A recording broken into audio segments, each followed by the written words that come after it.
I'm here with Jeff, and Jeff's going to talk to us through reverse mortgages. He's our reverse mortgage specialist here at APM and the guy I send any referrals to that I have for reverse. So we're going to sit down with him today. Jeff, go ahead and introduce yourself, and then we'll start talking. Hey, everyone. My name is Jeff Marr, and I've been doing reverse mortgages for almost the past 11 years. Been in the loan business for about 21 years. Prior to getting into loans, I worked as both a stockbroker / financial advisor for about 7 years, and I actually specialized in retirement planning. So when the opportunity came, when I was introduced to the reverse mortgage product, I just knew this is something I have to pursue.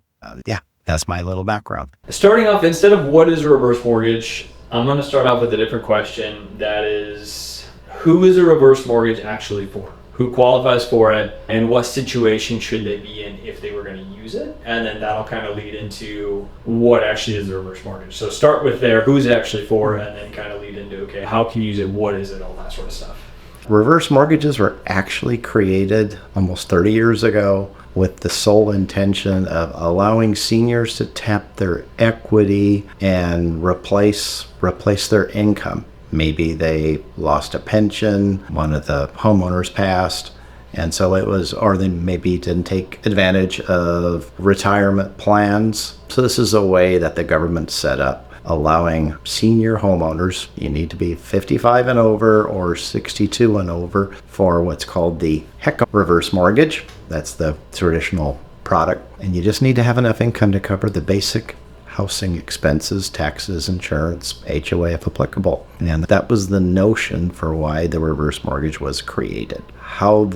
Who it's best for, I like to start out with, it's best for someone who is comfortable with real estate leverage.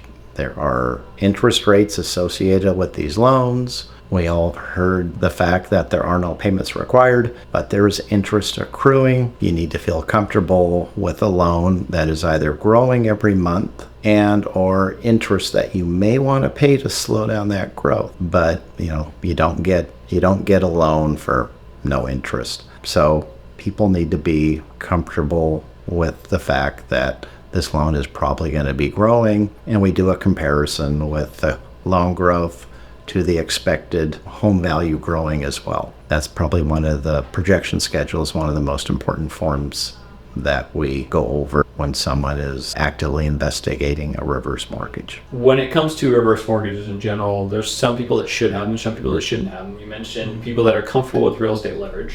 So ideally, what's something, either a myth you hear or one of the biggest mistakes people make when they get stuck in these or when they have a reverse mortgage if they don't know how to properly manage it? Yeah, no, that's a great question. And whoever takes on a reverse mortgage, they need to be, again, comfortable with either making payments, should they choose to do that, or watching the loan amount grow. They really need to be a good money manager. Reverse mortgages aren't, and they don't provide an endless supply of funds. There is a limited amount that's available, and should they hit those limits, they still won't be any payments required. They just won't be able to tap into any more funds unless they proactively make payments to create an available balance in their line of credit. Cool. From what I've been talking to you over the last couple of years, what I've found, there's two major benefits. Number one, the amount of equity you can pull can actually be more than what the home is actually worth, depending, because there's a appreciation schedule, right? They have a base amount of appreciation. I guess expand a little bit on that.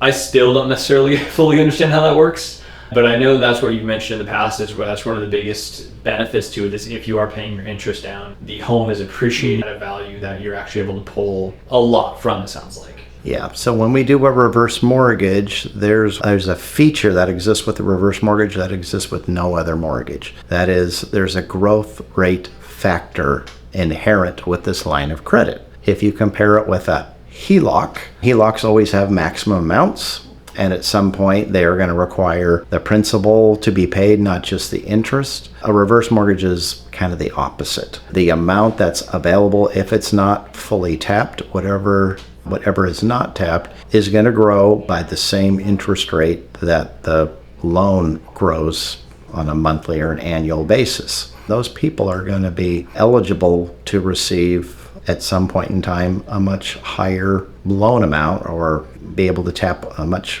larger amounts for the people who are willing to abstain from what's available now. I like to compare it to, let's say you gave two different people a $100,000 credit card that's available. And if we kind of use rich dad, poor dad, the rich dad is going to look at that 100,000 and use it sparingly, whereas the poor dad might spend everything that's available fairly quickly. So think of a reverse mortgage in the same way. If our clients fall into the rich dad category, they're great money managers and they recognize that there's this growth factor. If they can abstain from using much of their available balance, then in roughly 10 years, given the current level of interest rates, they're going to be looking at having roughly double the current amount available to them 10 years down the road. And if we start out with a couple 100,000 available, then that amount 10 years down the road could be life-changing. So one of my favorite things that you taught me with reverse mortgages and that I've understood is using a reverse mortgage for purchase, especially when you have a lump sum of cash and you're looking to possibly set yourself up for down the line of purchasing a new home with a reverse and then possibly buying an investment property. Give us a little bit,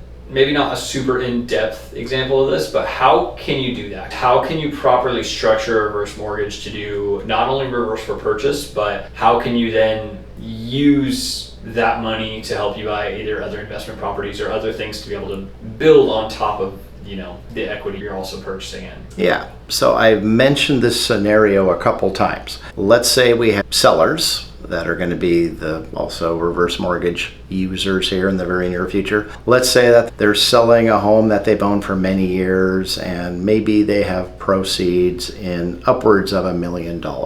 Those people, and then they want to buy their next primary residence, and maybe they're going to be spending $750,000 on their new home in Central California. Maybe they sold a home in the Bay Area or Southern California. Rather than use the bulk of their proceeds on buying that new $750,000 home, they could, when educated about how this product works, they could then put down, and depending on their ages, if they were in their mid-70s, they would be needing to put down somewhere between 50 and 55%. So they could purchase that $750,000 home with roughly $400,000. And if they still had roughly $600,000 available in proceeds from the sale of their home, maybe they buy a $450,000 or $500,000 second home.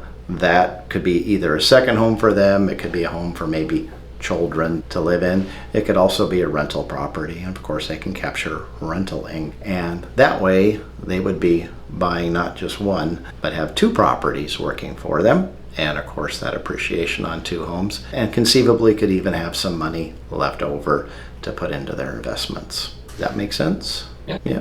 Okay. Yeah, it is. It's always interesting to place it like that, especially when you get into just in general. I want to go back to what you mentioned is the rate they have on their reverse mortgage is the same rate that they assume appreciation at. It's not appreciation, right? It's I guess what's the term for that? The tappable equity? Yeah, so the interest rate, and if we're talking, again, a HECM reverse mortgage, those rates are somewhere in the 6% range. And then there's also an annual mortgage insurance premium that equals 0.5%. So let's say their total interest rate is 6.5%. That is also equal to their line of credit growth rate. So most people, when we're talking mortgages, just kind of by design or by habit, or kind of naturally taught to want the lowest interest rate possible. Well, most loans are amortizing, meaning viewing that interest rate is a rate you're actually making the payment back. A reverse mortgage, again, there's no payments. And again, that line of credit with having that growth rate, for the people who are great money managers that are very frugal with their line of credit, then they're going to be rewarded by having an increased line of credit later on. And so should they need a big chunk of money later down the line, they would be in position to tap that money if they chose to do. No other mortgage has that feature. Okay, if you're able to share it, I'd love to hear a scenario, a real world scenario from either yourself with a client or someone else that you've been referred to that you feel like the reverse mortgage has been not only a decent option, but the best option for them. Did they take it? And then what do you feel like the biggest benefits of them using a reverse mortgage was, and how did it work out for them down the line? I've had 3 women in particular where when they came to me, the reverse mortgage wasn't a last-ditch resort. They still had other funds available, and I'm a big believer that we always want to have as many financial options in life as possible. So for the people that don't wait to use the reverse mortgage as a last-ditch resort for being able to tap funds, these women, I contact them regularly, and the reverse mortgage has been a godsend to them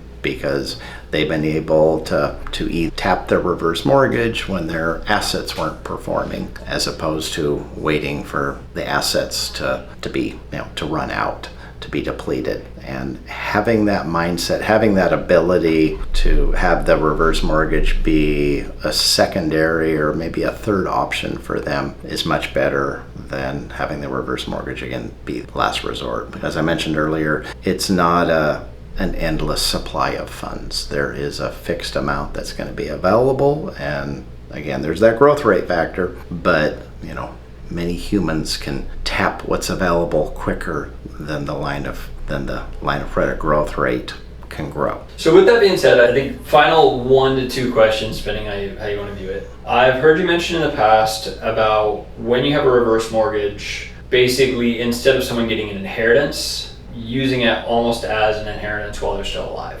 And with that being said, so kind of 2-part question, if you were to do that, a reverse mortgage, how would you use it as an inheritance while you're still alive? How would you be able to give the equity of the house? Number 2, once the person who has the reverse mortgage does pass away, if they're pretty tapped on equity, what does happen to the house with the family, and what does that look like on the back end? Sure. Well, I happen to know some people that they have this plan in place, but anyone that has available credit with their reverse mortgage, there's no restrictions on what the funds are used for. If there was some particular circumstances that really made sense for the borrowers to give the funds to their family members ahead of time, then the reverse mortgage allows for it to be the case. And it's also something we might want to have our clients check with their tax advisors. But I'm kind of familiar with the making gifts and kind of talking through the tax aspects of that.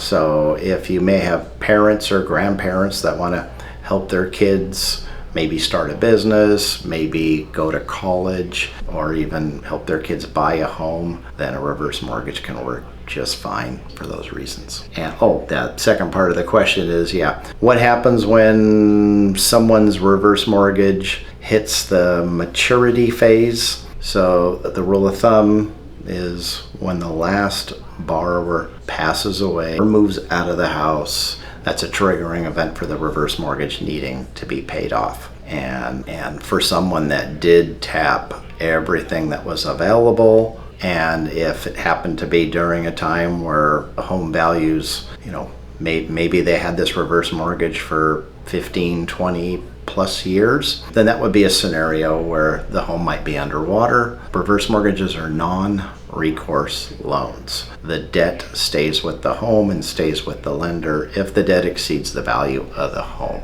And so what actually happens is when that's the situation and we look at the projected value of the home and look at the loan amount, when it is determined that there isn't any equity in the home, then someone from the family will basically sign the deed over to the lender, and then the lender either starts it as a short sale process and or maybe a foreclosure. But that's how that works. The beneficiaries are not on the hook for any deficiencies. So that's a pretty big myth right there that I hear a lot, is everybody thinks, if you do a reverse mortgage, your family's on the hook for whatever you owe. Not true. The debt stays with the house. Yeah, there's a lot of protections built into the reverse mortgage product and process, and that's been one that I've known ever since I started doing reverse mortgages when I was trained on the product. And whenever there's changes to the product, they're to the betterment of the homeowners. Thanks, Jeff. Yeah, I'd be interested in doing another one of these another time too, because I feel like there's so many questions when it revolves around reverse.